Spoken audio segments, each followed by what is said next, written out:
durant molts anys he estat investigant una de les coses que em preocupava i volia saber-ho, que és concretament la vinculació del temple de la Seu Vella amb l'astronomia. Ja he fet recerca amb els capitells que hi ha i algun d'ells podem dir que tenen alguna vinculació directa o indirecta en termes astronòmics i són precisament dels que avui parlarem, no?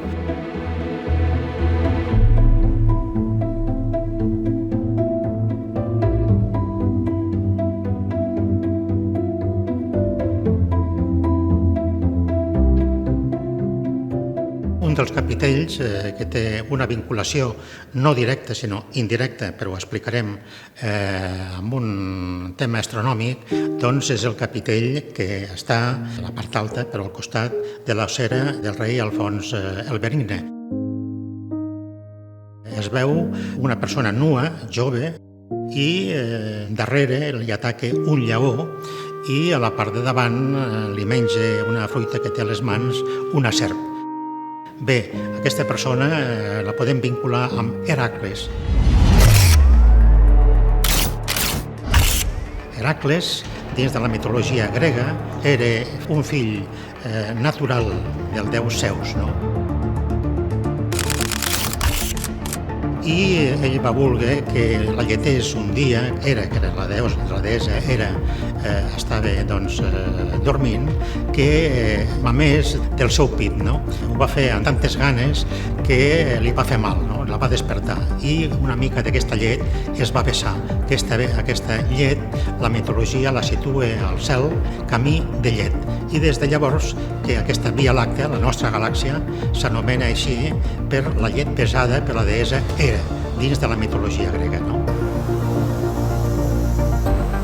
Podem dir perfectament de que aquest jove nu que hi ha aquí representa a Hèracles i tot el conjunt, a través de la mitologia, representa la Via Làctea.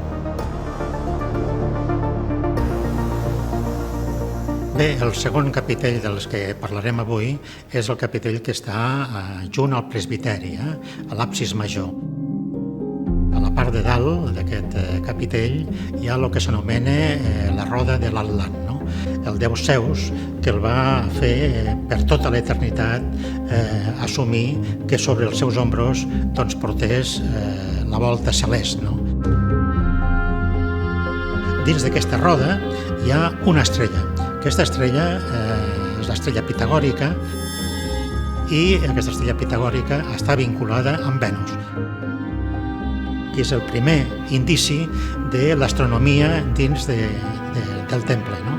Aquesta estrella pitagòrica es forma quan el planeta Venus s'alinea amb el Sol i la Terra durant 8 anys i als 8 anys resulta que aquesta alineació la fa 5 vegades. Si unim aquests 5 cops que està alineat, surt una estrella pitagòrica, una estrella de 5 puntes. Tot i que es coneixia perfectament per moltes persones aquesta alineació amb la Terra i el planeta Venus, no em consta i tampoc no crec, després d'investigar tot això, el Picapedrer tingués en compte en termes astronòmics aquesta estrella, no? Però l'estrella la tenim aquí. Aquests capitells es van realitzar per 3 tallers.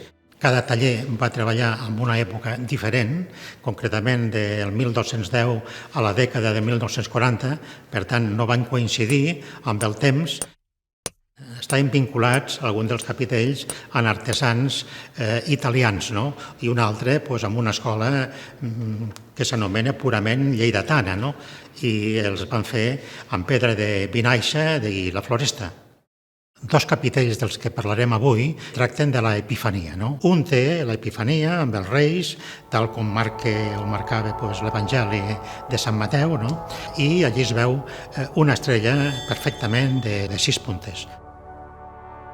En canvi, el segon capitell, del costat de la porta dels Fillols, està molt malmès aquest capitell, també és d'una epifania i es veu una estrella. L'estrella es veu perfectament, una estrella de 8 puntes i que d'ella surt una mena de cua. Per tant, podríem considerar que és un cometa. Per què amb una estrella no surt la cua i a l'altra surt la cua? Què va passar aquí a Lleida durant l'època que es van fer els capitells? Doncs que l'any 1222 a Lleida va poder veure el cometa Halley. No hi havia contaminació llumínica en aquella època i per tant se podia veure perfectament. I l'any 1240 va passar un cometa encara molt més brillant que el Halley, que s'anomena 1240 B1.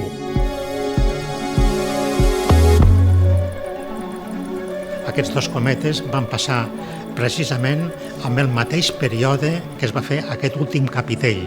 Per tant, és possible que l'escultor que va fer aquest últim capitell tingués en compte aquest cometa, tant el Halley o l'altre, el 1240 B1, perquè coincideix l'època.